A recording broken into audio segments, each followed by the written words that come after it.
വിലാപങ്ങൾ 1-ാം അധ്യായം. അയ്യോ, ജനപൂർണയായിരുന്ന നഗരം ഏകാന്തയായിരിക്കുന്നതെങ്ങനെ? ജാതികളിൽ മഹതിയായിരുന്നവൾ വിധവയെപ്പോലെ ആയതെങ്ങനെ? സംസ്ഥാനങ്ങളുടെ നായകിയായിരുന്നവൾ ഊഴിയ വേലക്കാരത്തിയായതെങ്ങനെ? രാത്രിയിൽ അവൾ കരഞ്ഞുകൊണ്ടിരിക്കുന്നു, അവളുടെ കവിൾത്തടങ്ങളിൽ കണ്ണുനീർ കാണുന്നു. അവളുടെ സകല പ്രിയന്മാരിലും അവളെ ആശ്വസിപ്പിപ്പാൻ ആരുമില്ല. അവളുടെ സ്നേഹിതന്മാരൊക്കെയും അവൾക്ക് ശത്രുക്കളായി ദ്രോഹം ചെയ്തിരിക്കുന്നു. കഷ്ടതയും കഠിനദാസ്യവും നിമിത്തം യഹൂദ പ്രവാസത്തിലേക്ക് പോകേണ്ടി വന്നു. അവൾ ജാതികളുടെ ഇടയിൽ പാർക്കുന്നു, വിശ്രാമം കണ്ടെത്തുന്നതുമില്ല. അവളെ പിന്തുടരുന്നവരൊക്കെയും ഇടുക്കിടങ്ങളിൽ വെച്ച് അവളെ എത്തിപ്പിടിക്കുന്നു. ഉത്സവത്തിന് ആരും വരായ്കൊണ്ട് സിയോനിലേക്കുള്ള വഴികൾ ദുഃഖിക്കുന്നു. അവരുടെ വാതിലുകളൊക്കെയും ശൂന്യമായി. പുരോഹിതന്മാർ നെടുവീർപ്പിടുന്നു, അവളുടെ കന്യകമാർ ഖേദിക്കുന്നു. അവൾക്കും വ്യസനം പിടിച്ചിരിക്കുന്നു. അവളുടെ അതിക്രമബാഹുല്യം നിമിത്തം യഹോവ അവൾക്ക് സങ്കടം വരുത്തിയതിനാൽ അവളുടെ വൈരികൾക്ക് പ്രാധാന്യം ലഭിച്ചു. അവളുടെ ശത്രുക്കൾ ശുഭമായിരിക്കുന്നു. അവളുടെ കുഞ്ഞുങ്ങൾ വൈരിയുടെ മുമ്പായി പ്രവാസത്തിലേക്ക് പോകേണ്ടി വന്നു. സിയോൻ പുത്രിയുടെ മഹത്വമൊക്കെയും അവളെ വിട്ടുപോയി. അവളുടെ പ്രഭുക്കന്മാർ മേച്ചൽ കാണാത്ത മാനുകളെപ്പോലെയായി. പിന്തുടരുന്നവന്റെ മുമ്പിൽ അവർ ശക്തിയില്ലാതെ നടക്കുന്നു. കഷ്ടാരിഷ്ടതകളുടെ കാലത്ത് യെരുശലേം പണ്ടത്തെ മനോഹര വസ്തുക്കളെയൊക്കെയും ഓർക്കുന്നു. സഹായിപ്പാൻ ആരുമില്ലാതെ അവളുടെ ജനം വൈരിയുടെ കയ്യിൽ അകപ്പെട്ടപ്പോൾ വൈരികൾ അവളെ നോക്കി അവളുടെ നാശത്തെക്കുറിച്ച് ചിരിച്ചു. യെരുശലേം കഠിനപാപം ചെയ്തിരിക്കൊണ്ട് മലിനമായിരിക്കുന്നു. അവളെ ബഹുമാനിച്ചവരൊക്കെയും അവളുടെ നഗ്നത കണ്ടിട്ട് അവളെ നിന്ദിക്കുന്നു. അവളോ നെടുവീർപ്പിട്ടുകൊണ്ട് പിന്നോക്കം തിരിയുന്നു. അവളുടെ മലിനത ഉടുപ്പിന്റെ വിളുമ്പിൽ കാണുന്നു. അവൾ ഭാവികാലം ഓർത്തില്ല.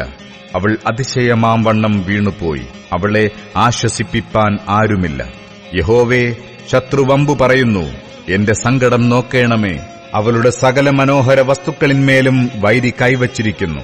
നിന്റെ സഭയിൽ പ്രവേശിക്കരുതെന്ന് നീ കൽപ്പിച്ച ജാതികൾ അവളുടെ വിശുദ്ധ മന്ദിരത്തിൽ കടന്നത് അവൾ കണ്ടുവല്ലോ. അവളുടെ സർവ്വജനവും നെടുവീർപ്പിട്ടുകൊണ്ട് ആഹാരം തിരയുന്നു.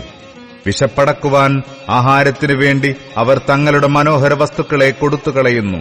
യഹോവേ, ഞാൻ നിന്ദിതയായിരിക്കുന്നത് കടാക്ഷിക്കണമേ. കടന്നുപോകുന്ന ഏവരുമായുള്ളോരെ, ഇത് നിങ്ങൾക്ക് ഏതുമില്ലയോ? യഹോവ തന്റെ ഉഗ്രകോപ ദിവസത്തിൽ ദുഃഖിപ്പിച്ചിരിക്കുന്ന എനിക്ക് അവൻ വരുത്തിയ വ്യസനം പോലെയൊരു വ്യസനമുണ്ടോ എന്ന് നോക്കുവിൻ. ഉയരത്തിൽ നിന്ന് അവൻ എന്റെ അസ്ഥികളിൽ തീ അയച്ചിരിക്കുന്നു. അത് കടന്നു പിടിച്ചിരിക്കുന്നു. എന്റെ കാലിന് അവൻ വല വിരിച്ച് എന്നെ മടക്കിക്കളഞ്ഞു. അവൻ എന്നെ ശൂന്യയും നിത്യരോഗിണിയുമാക്കിയിരിക്കുന്നു. എന്റെ അതിക്രമങ്ങളുടെ നുകം അവൻ സ്വന്തം കൈയാൽ പിണച്ചിരിക്കുന്നു. അവ എന്റെ കഴുത്തിൽ പിണഞ്ഞിരിക്കുന്നു. അവൻ എന്റെ ശക്തി ക്ഷയിപ്പിച്ചു. എനിക്ക് എതിർത്തു നിൽപ്പാൻ കഴിയാത്തവരുടെ കയ്യിൽ കർത്താവ് എന്നെ ഏൽപ്പിച്ചിരിക്കുന്നു. എന്റെ നടുവിലെ സകല ബലവാന്മാരെയും കർത്താവ് നിരസിച്ചു കളഞ്ഞു. എന്റെ യൗവനക്കാരെ തകർത്തു കളയേണ്ടതിന് അവൻ എന്റെ നേരെ ഒരു ഉത്സവയോഗം വിളിച്ചുകൂട്ടി. യഹൂദാപുത്രിയായ കന്യകയെ കർത്താവ് ചക്കിലിട്ട് ചവിട്ടിക്കളഞ്ഞിരിക്കുന്നു. ഇത് നിമിത്തം ഞാൻ കരയുന്നു. എന്റെ കണ്ണുനീരൊഴുക്കുന്നു. എന്റെ പ്രാണനെ തണുപ്പിക്കേണ്ടുന്ന ആശ്വാസപ്രദൻ എന്നോട് അകന്നിരിക്കുന്നു. ശത്രു പ്രബലനായിരിക്കയാൽ എന്റെ മക്കൾ നശിച്ചിരിക്കുന്നു. സിയോൻ കൈമലർത്തുന്നു, അവളെ ആശ്വസിപ്പിപ്പാൻ ആരുമില്ല. യഹോവ യാക്കോബിന് അവന്റെ ചുറ്റും വൈരികളെ കൽപ്പിച്ചാക്കിയിരിക്കുന്നു. യെരുശലേം അവരുടെ ഇടയിൽ മലിനയായിരിക്കുന്നു. യഹോവ നീതിമാൻ. ഞാൻ അവന്റെ കൽപ്പനയോട് മത്സരിച്ച് സകല ജാതികളുമായുള്ളോരെ കേൾക്കേണമേ. എന്റെ വ്യസനം കാണേണമേ. എന്റെ കന്യകമാരും യൗവനക്കാരും പ്രവാസത്തിലേക്ക് പോയിരിക്കുന്നു. ഞാൻ എന്റെ പ്രിയന്മാരെ വിളിച്ചു, അവരോ എന്നെ ചതിച്ചു. എന്റെ പുരോഹിതന്മാരും മൂപ്പന്മാരും വിശപ്പടക്കേണ്ടതിന് ആഹാരം തിരഞ്ഞു നടക്കുമ്പോൾ നഗരത്തിൽ വെച്ച് പ്രാണനെ വിട്ടു. യഹോവേ, നോക്കേണമേ. ഞാൻ വിഷമത്തിലായി എന്റെ ഉള്ളം കലങ്ങിയിരിക്കുന്നു. ഞാൻ കഠിനമായി മത്സരിക്കൊണ്ട് എന്റെ ഹൃദയം എന്റെ ഉള്ളിൽ മറഞ്ഞിരിക്കുന്നു.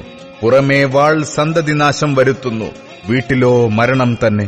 ഞാൻ നെടുവീർപ്പിടുന്നത് അവർ കേട്ടു. എന്നെ ആശ്വസിപ്പിപ്പാൻ ആരുമില്ല.